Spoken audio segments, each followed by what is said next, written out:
Joining me today on the Capital TV show, Robert Satloff. He's the Executive Director of the Washington Institute. You are most welcome. Thank you. I'm delighted to be with you. Thanks. You said I was honored to award Washington Institute Scholar Statesman Medal to Sheikh Mohammed bin Zayed Al Nahyan.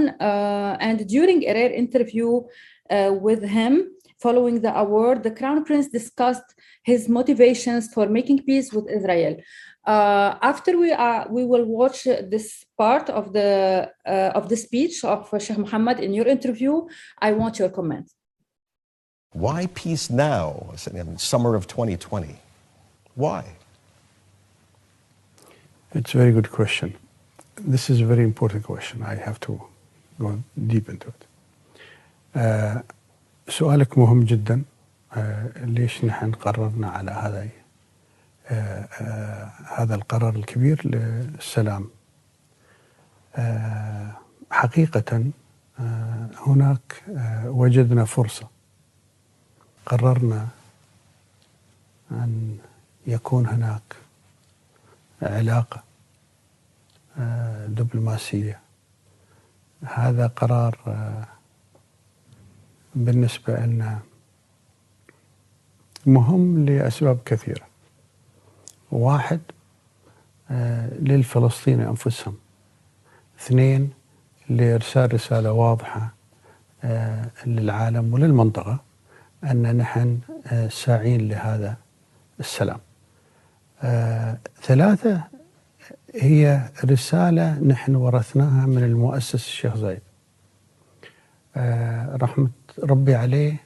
هو صاحب رسالة سلام وصاحب رسالة محبة من بداية حياته في إنشاء هذه الدولة. هذه هي رؤيته ونحن على هذا الطريق نسير. Okay. It is said that when leaders make a decision for peace, it's often a bold decision. When you and your colleagues made this decision for peace, how did you assess the risks? لكل قرار مخاطره بدون شك. نحن نعيش في منطقة الشرق الأوسط أيضا صعبة، ولكن الريورد الحافز والنتائج اللي بنحصل عليها أكبر بكثير من الخسائر. Back to you, Mr. Satloff. What is your comment? Well, I was delighted to be able to have the honor of meeting Sheikh Mohammed, giving him the Washington Institute's medal, and then having a conversation. He's not, shall we say, he's not known for doing public interviews or talking about these sensitive matters on film. And so I know that was quite a privilege. And so from this excerpt, you could see, how thoughtful he is on this issue, how much consideration and analysis and really deep thinking went into the question of crossing this major barrier toward having a full peace with Israel, having peace with Israel, having a full peace with Israel, and broadening this peace to other countries. So it's a multi-layered decision. It's not just having a technical agreement. It is the investment, the national investment in a cooperative relationship and in trying to bring other Arab states into this relationship. It's really a transformative decision in my view. Mm-hmm. It's a brave decision from Sheikh Mohammed, the Crown Prince of Abu Dhabi.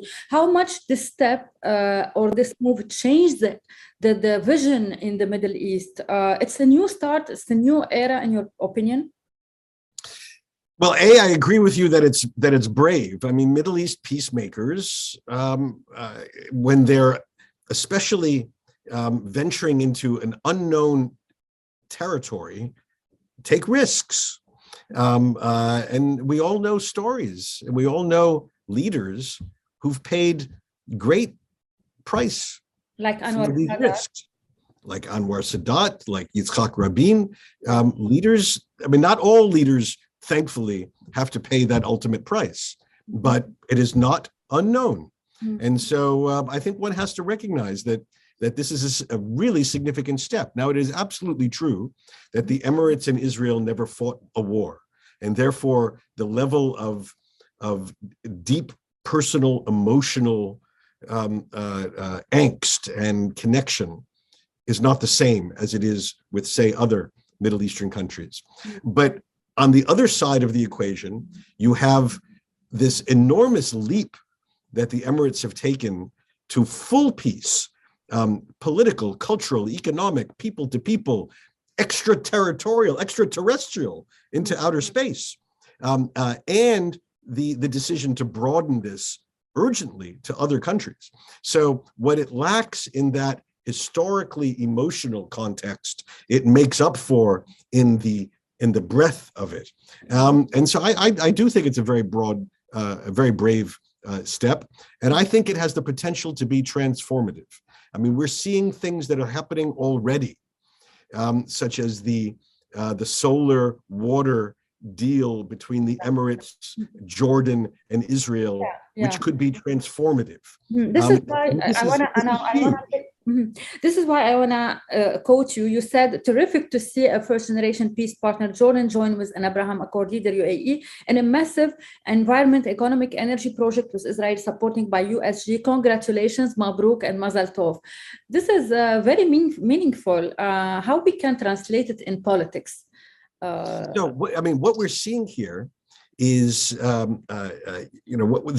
the early peacemaking states, Egypt and Jordan, lots of emotional baggage to their peace agreements with Israel, and a lot of hesitation on the popular national level to engaging directly with Israel.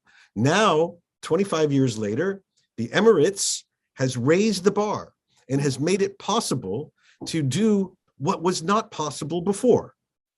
This doesn't denigrate the great achievement that the Egyptians and the Jordanians had in their own peace agreements, but it's taking it to a whole new level. And the role the United States plays is not insignificant. But it's really, I think, the leadership of the Emirates that made this new level of peacemaking possible. And, the sky's the limit. The sorts of partnerships that we can see, we just have to use our imagination. And that's terrific. It's beneficial for the humanity. Robert, you tweeted about my interview for the first time. I did an interview with Israel television, and I think you liked or you admire my quote that said, "What Israel did in Lebanon is a drop in a bucket compared to what Iran does today to Lebanese civilians since 1982. You agree on that, don't you? Look, first of all, you're speaking as a woman from the region. You're speaking as a woman from Lebanon that can make these comments. So I have respect, especially deep respect that you're making this comment, and it's not me from 6,000 miles away. Analytically, I think it's true. I think that the disaster that has befallen Lebanon as a result of the Iranian Hezbollah colonial project is far greater than whatever damage was caused by the Israeli invasion in 82. One only has to look at the collapse of Lebanon as a functioning state and the terrible circumstances of its people to see that. It's shocking and shameful what has befallen, and this lays totally at the doorstep of Hezbollah and of Iran. I think that Hezbollah and his allies are at risk if the election takes place on time. Do we see a real change in Lebanon coming from the help of the international community or from the people itself?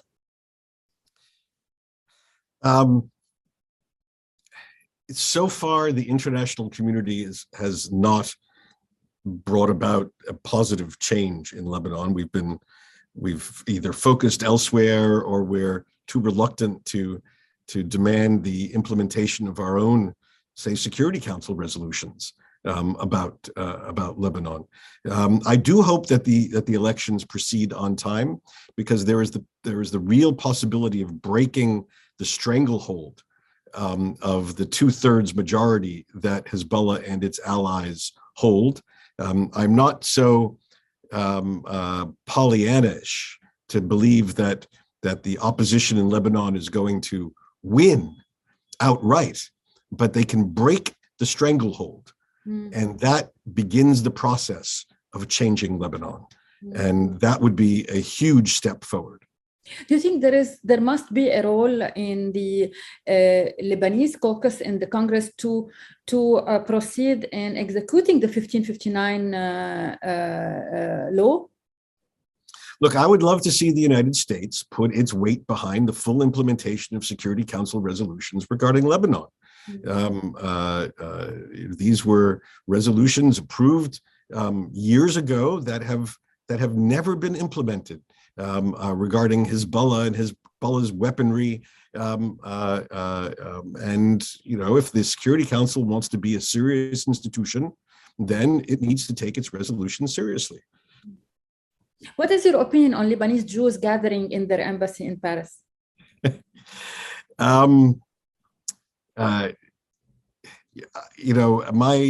Again, far be it for me to offer advice to the Lebanese Jewish expatriate community. I think it is ironic, to say the least, that it's at the lowest point. Finally, when Lebanon is on its knees as an independent state, that somebody had the idea of inviting Lebanese Jews. Principally, one thinks because they want the financial support of this community to help Lebanon in its time of need. My own view, I would urge Lebanese Jews to support Lebanon, but to demand that Lebanon make some changes as well. And here, my suggestion to the Lebanese Jewish community is to insist on decriminalizing contacts between individual Lebanese Jews, or any Lebanese, and Israelis. Why is it against the law for a Lebanese Jew in Beirut to call his cousin and wish Happy New Year to his cousin in Tel Aviv? This is a criminal act.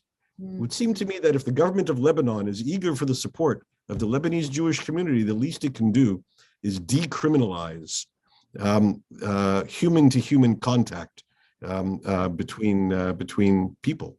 Yeah, I want to ask you, how do you read the normalization between UAE, Turkish on one side, and the UAE, the Turkish government, and the visit of the Crown Prince to Turkey? Now we saw that the lira, Turkish lira, is in her best. And what do you think about the normalization with Iran regime? Well, look, I can understand the approach being taken right now in Abu Dhabi, which is to try to ease tensions with various neighbors. They live in a very difficult neighborhood and very difficult environment, and I can understand the rationale why they want to lower tensions. With the Turks are in a very difficult situation right now, and I can only imagine that the price for warming relations with the Emirates is that the Turks will be lowering their criticism, their media, their support for Muslim Brotherhood institutions and personalities and media figures that have been so critical of the Emirates and others. That Erdogan needs the Emirates today and needs better relations with other countries, far more than other countries need better relations with Erdogan, and that he's willing to pay a price for this. So this is part of the shifting political situation we're seeing, as Erdogan's difficulties are only increasing in Turkish politics. What do you think about? We all agree that Bashar al-Assad is a criminal and there is the Caesar law. But what is the role of UAE right now in Syria and this openness toward the Syrian regime? Well, I think there's a number of Arab states that are who believe that it is more effective in terms of limiting Iranian influence in Syria by themselves reaching out to Assad. Personally, I am not convinced of on the wisdom of this strategy. But I can understand the strategy, and at the very least, I hope there are very significant prices that the Assad regime is forced to pay for any incremental rehabilitation, political rehabilitation with Arab states or other Arab institutions. I'm reluctant. I think that the Syrian-Iranian alliance is the longest standing alliance between regional states in the Middle East. It goes back 40 years. And so I'm a little reluctant at the wisdom of this, but at the very least, I hope that there's a very high price that Assad pays for any improvement in relations with Arab states. Mm-hmm. A plan B for Iran, Washington needs to turn up the pressure on Tehran, an op-ed by Michael Singh in Foreign Affairs. Your approach? I think that I think we have seen, regrettably, over the last 9 months since the Biden administration took office, that what was a very reasonable approach by the Biden administration. Let's go back to the Iran nuclear deal. Yeah. The Iranians refused to take yes for an answer. And the Iranians, I think we now know that the Iranians have no real interest in returning to the nuclear deal. Regrettable. And so I think one has to consider additional pressures on Iran